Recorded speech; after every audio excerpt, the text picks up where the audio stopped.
Hi, I'm Michael Killen. There's many things happening in our lifetime, but after we're gone, many of them, most of them will just be footnotes in history, and that includes the Iraq War, the election of a black president, Apple, but there is a story that will really live on and always be a major story in our history, and that is the coming out of China.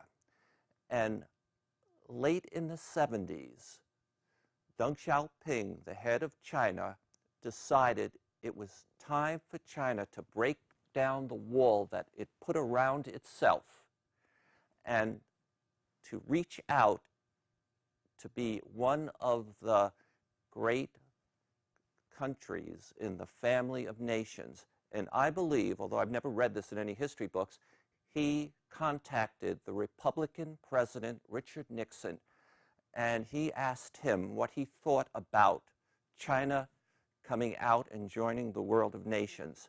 And after a lot of discussions, Richard Nixon said, I think it is wonderful for the Chinese people to do that. I think it's wonderful for the Americans, and I think it's wonderful for everybody else. And Deng Xiaoping, we are going to take the lead in welcoming China into the world of nations. Now, we all know that China has a population of about 4 times the size of the United States, and its economy is growing rapidly, and they have about 4 times, I may have mentioned this already, the population of the U.S. However, with this massive growth that the Chinese have, they need energy, and they are using a tremendous amount of energy. And all of you know that energy is becoming a critical issue around the world. So on this show, I have invited a vice president and director from the Energy Foundation. And that organization only focuses on energy issues for the United States and China. No small topics like England and France. My guest is Jiang Lin.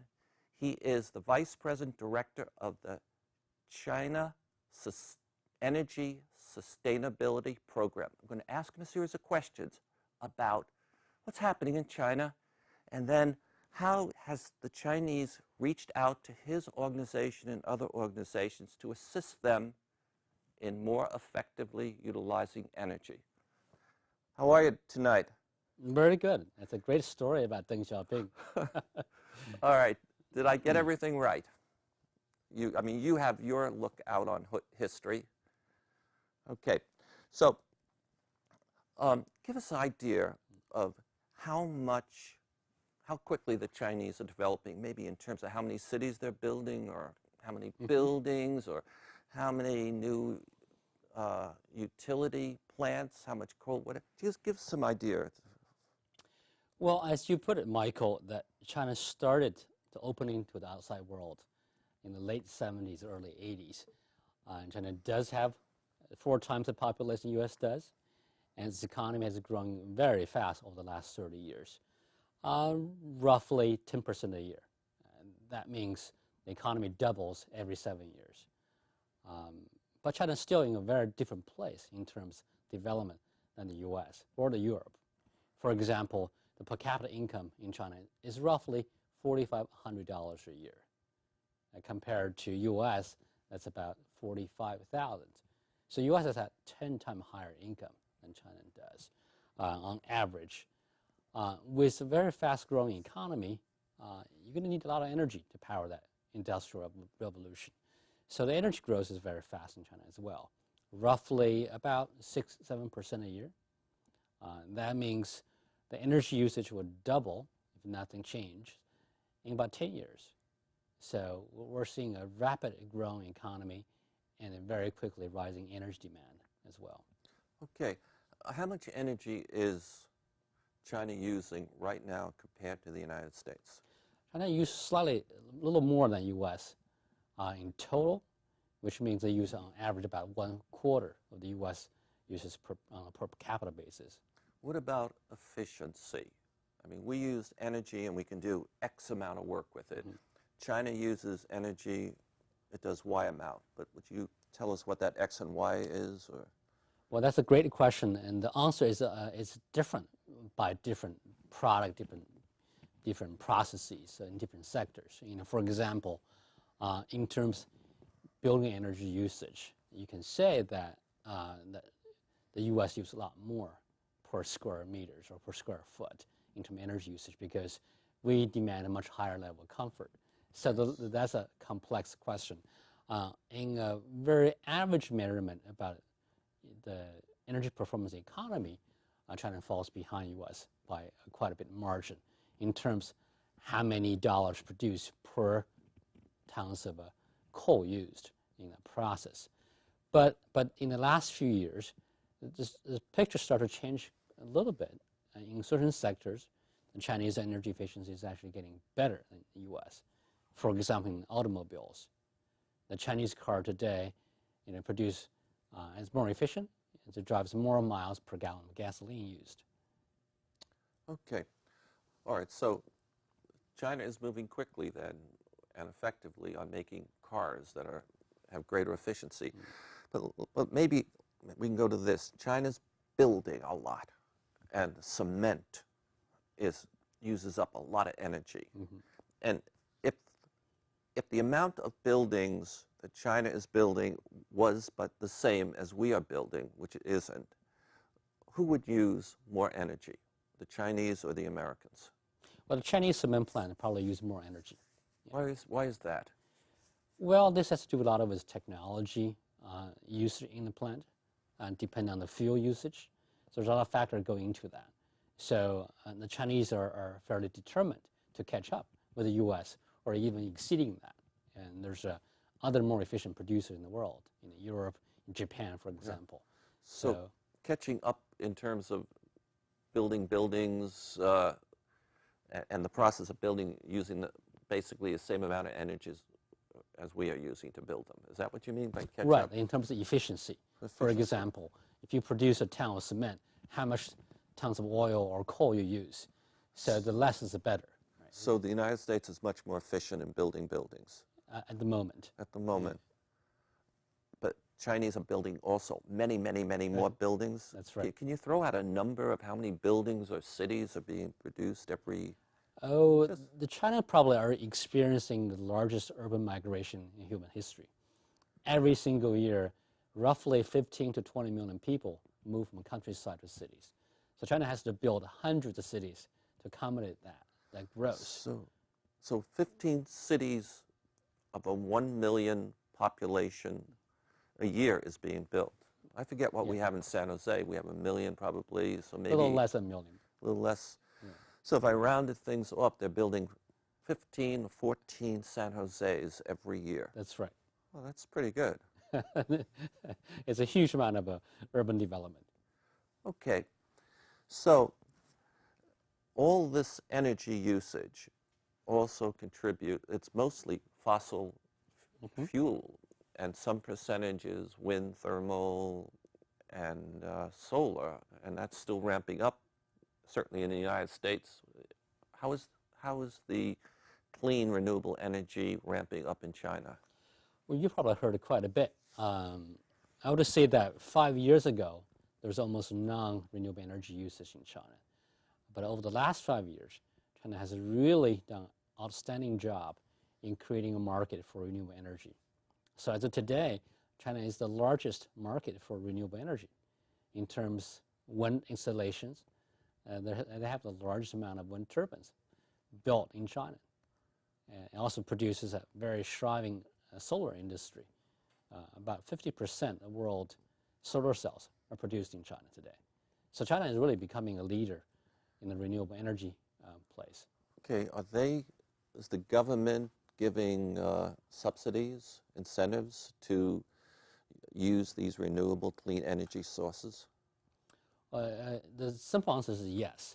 A fair comparison needs to be made here that any clean energy technologies obviously going to be a little more expensive at the beginning compared to the dirty fossil fuel technologies.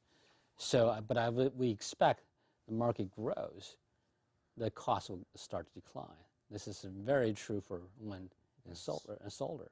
The last few years, the cost of solar cells has been halved as more people produce and more people install solar cells. So I think that this is where the market needs the incentive to grow. Okay.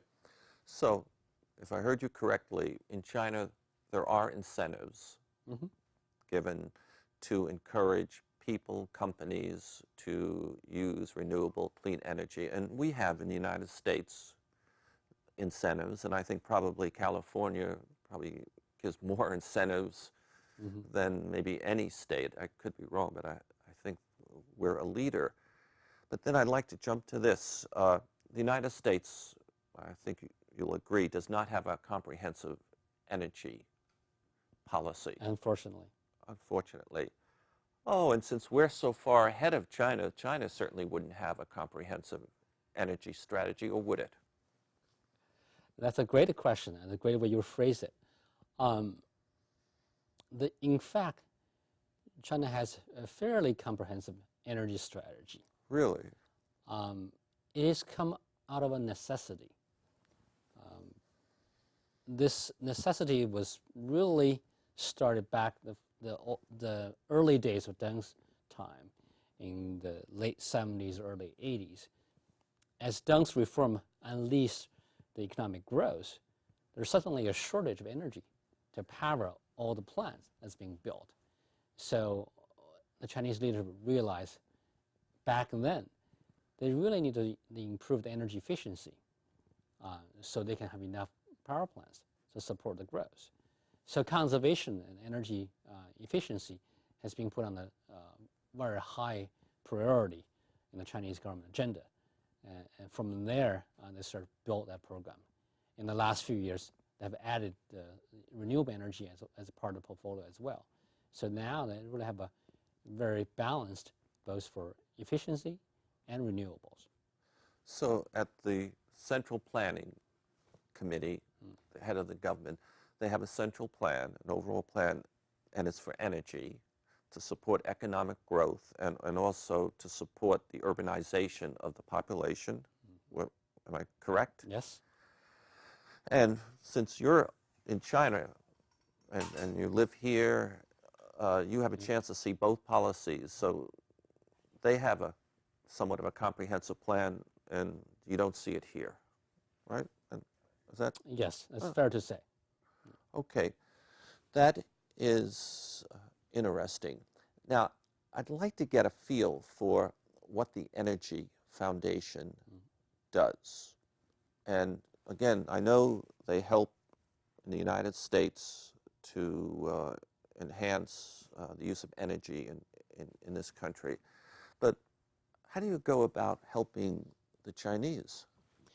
Well, our mission is really to help advance the clean energy agenda.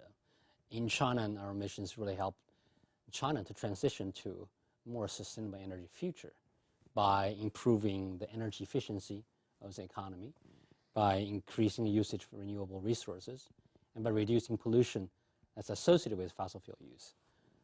So we take that fairly seriously, and to us,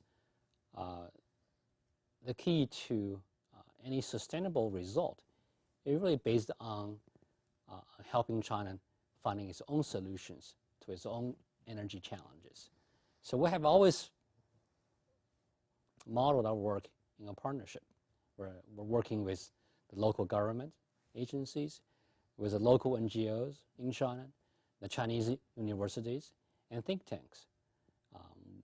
What we offer are both knowledge, where we reveal what's the best available technology and practice around the world, and sharing that with our Chinese partners to see whether that fits the Chinese challenges.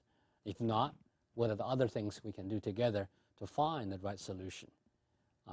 Is it until the local partners identify with the solution and modify them to suit the Chinese challenges, you can see lasting change? Okay, so let me see if I understand this. You've developed application areas, and one might be fuel efficiency of vehicles. Another one might be energy efficiency of buildings. And others might be, I need your help here. Well, to us, based on our analysis and review of the global best practice, there are probably 6 or 7 key energy policies that will shape any country's energy future. That includes building energy codes, efficiency standard for appliances like refrigerators and air conditioners, efficiency standard for cars to make sure they perform certain miles per gallon, and performance standards for industrial processes and products like making steel and cement, as we talked before. There are also the renewable portfolio standards for utilities, requiring them to provide certain percentage of electricity from renewable resources, solar and wind. And also about urban planning guidelines. How do you build cities and other infrastructures that's low carbon in the long term? Sure. And lastly, not least, is the pricing policies that incorporate all the externalities of energy use. So those are the key areas we work on. Okay, I got you. And that's, to me, applications. Okay. And so you work with local organizations, governments, government agencies, think tanks, universities, and maybe I missed one. And you try to understand what they're doing, how they're helping, and then you have visibility into what's working in the United States and what's not, what's working in Europe, and then you fund maybe some of these folks to look into what you think are good approaches, and that goes out to these different industry. They go out to these different industry sectors. Right. Our function are mostly as a grant maker. So we do invite experts from outside of China, from either U.S., Europe, or Japan, to come and share their knowledge with the Chinese partners. We do support research done by Chinese researchers on those key questions, whether it's building codes or car efficiency standards, to see what's the most appropriate for China. But most of all, we have to understand what's in their mind, Yes. what they're thinking is their problem and challenges. And understanding that challenge is probably the first step to take to finding a solution. That's good, and I want to say it rings true that you say the first step is to find out their needs, because when I asked you to be on the show, the first thing you did, you spent 5-7 minutes asking me about what I wanted to accomplish and all of that to understand my needs. So that's wonderful. Now, when you look at these different application, these sectors, which is the 3 most important, in your opinion, for putting the most amount of your energy and the Chinese people's energy into making improvements? What's number 1? Well, all 6 actually are all critical. But given the energy use structure in China, the industrial sector policy is probably the most critical in terms of the amount of reduction you can have. The industrial. Right, because utilities? No, industry like steel making, cement making, and making refining oil, etc. Because unlike U.S., our greatest energy usage is driving cars, actually gasoline. In China, it's producing stuff in factories. So the factory part of the energy usage is roughly 70% of China's total energy usage. So that's the biggest sort of wedge in China. That's where we want to spend most of our energy. And it's interesting because I see the slogan, China has become the world's factory. And so the challenge now is to improve the energy efficiency of the world's factories. Exactly. Yeah. And to some extent, you're pushing a boulder up the hill, because I believe the slogan is develop and we'll worry about the environment later. No? How would you say it? I would say that's different now. Maybe 10 years ago, that's probably prevalent thinking. in China, especially in local areas. I think there's a couple of different ways of looking at it. People do realize now that the environmental consequence of fossil fuel use is severe. Shows up first in conventional pollutions, air quality, water quality, and it's very visible to people. People see the damage from the fossil fuel use. You know, if you've ever been to Beijing recently, you know the air quality is not good. Everyone can see it. Yeah. I was there in 1978 in January when I blew my nose, soot. It's pretty bad. Is it worse? It depends your perspective. And some parts has improved a lot, and some get worse, right? For example, the fine particles, this is actually becoming a very hot issue in China since December, the PM 2.5, the very tiny particle that can penetrate your lungs. Yes. That's getting worse because that's due to mostly combustion of gasoline and diesel. So as the car use increase, pollution of PM 2.5 has become worse as well. So some conventional pollutions get better, others get worse. So I think there's still a way to go in terms of cleaning up the air and cleaning up the water. And that's a very visible issue to both the leadership and the citizen. Good. I want to take a fast break. I want to make a couple announcements, and then I'll come back. Okay. I'm Michael Killen. My guest is Jiang Lin. He's the Vice President, Director of the Energy Foundation's China Sustainable Energy Program. A couple of announcements. Baroni's Cafe, a hot spot in the Facebook world now of Menlo Park and Palo Alto, on April the 16th is presenting a sustainable San Francisco Bay art event for 6 weeks. I'm happy to say the great artist Harry Cohen is showing a series of paintings inspired by the need to save the Bay, and I'm also providing some.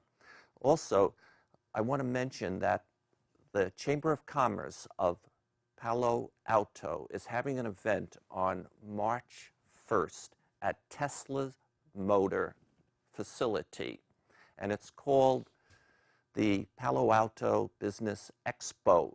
And the Chamber and the folks in Palo Alto are very much interested in energy, conservation, sustainability, and they are taking the back set of my TV program, and they are going to have it displayed there primarily so that they can help bring attention to the need for everyone to concentrate on sustainability. Also, I want to thank Dan Engelman. He's the president of We Morph. That is the firm that designed this entire set for me. Now I'd like to go back to my guest, Jiang Lin, and ask him, tell me, you made a statement in this show that you're primarily a grant giver. You give out grants.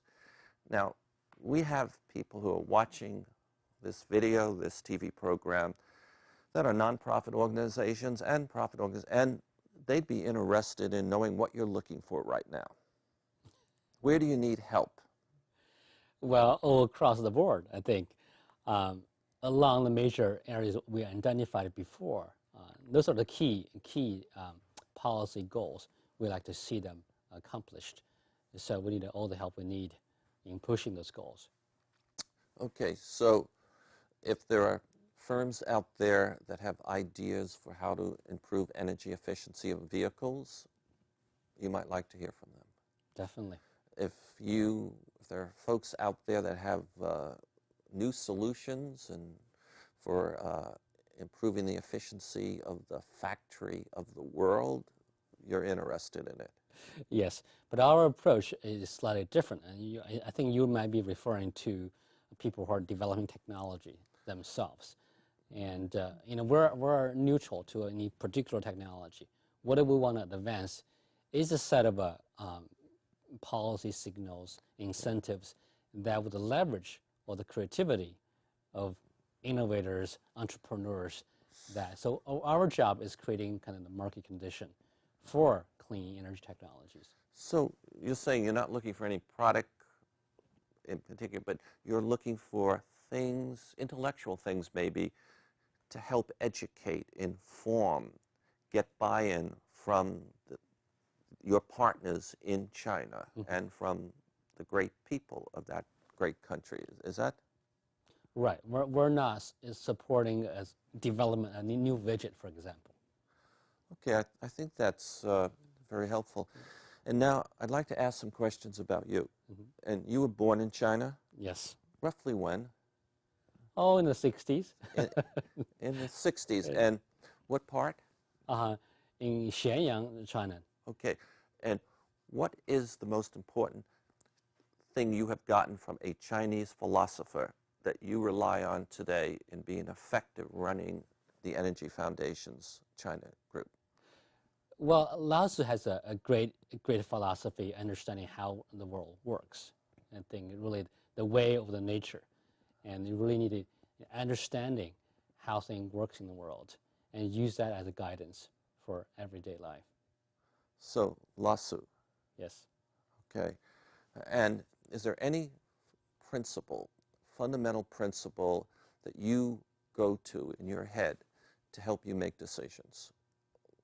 This is a principle like concentrate all your resources on what matters most, or is it always to focus on measurements, performance, and? Yeah.